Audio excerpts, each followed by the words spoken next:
రాజమౌళి గారు, మీకు ఇబ్బంది కలిగింది, మీ వీడియో రకరకాల చోట్లకి ఏదో ఇబ్బంది ఉండగలిగి మీరు రిలీజ్ చేయలేకపోయారు. ఎవరి కష్టాలు వాళ్ళకు ఉంటాయి, కాదనట్లేదండి. కానీ ఆంజనేయ స్వామి వెనకుండి నడిపిస్తాడు అని మీ నాన్నగారు అన్నారు. అది ఇప్పుడు భావ్యంగా అనిపించట్లేదు మీకు అన్నారు కదా. పోనీ బాహుబలి సినిమాలో కోట్లు సంపాదించారు కదండి శివలింగాన్ని ఎత్తిపించి పాపం ప్రభాస్ గారితో. అప్పుడేమన్నా శివుడి మీద ఏమైనా దానకం చదివారా మీరేమన్నా?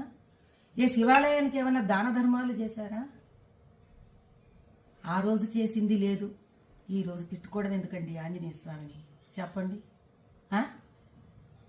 కుల వృత్తిలో వ్యక్తులు అంటే కుమ్మరివాడు ఆ కుమ్మరి వస్తువులని, కంసాలివాడు తన కంసాలి వస్తువుని, డాక్టర్ తాను సర్జరీలో వాడే సర్జరీ వస్తువులని, వీటిలన్నిటినీ దైవంగా భావిస్తారండి.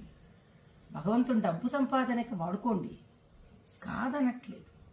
కనీసం డబ్బు సంపాదనకి ఉపయోగపడ్డాడు భగవంతుడు అని ఆయన పట్ల ఒక గౌరవం ఉంచడం మీలాంటి వాళ్ళకి, మాలాంటి వాళ్ళకి, మనందరికీ సామాజిక స్ఫూర్తిగా ఉండాలి.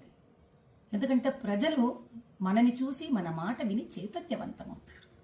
అంత బేలలాగా మీరు ఎవరో ఏదో షాట్లు మీకు కొట్టేశారు కాబట్టి మీకు ఆంజనేయ స్వామి వెనక లేడని మీరు భావించడం, ఆ తర్వాత వెంటనే సమస్య తీరిపోగానే చిన్నపిల్లలాగా వేసేసుకోవడం, ఇంకా నిలకడెక్కడుంది రాజమౌళి గారు మీ అంత పెద్ద మనిషికి కూడా?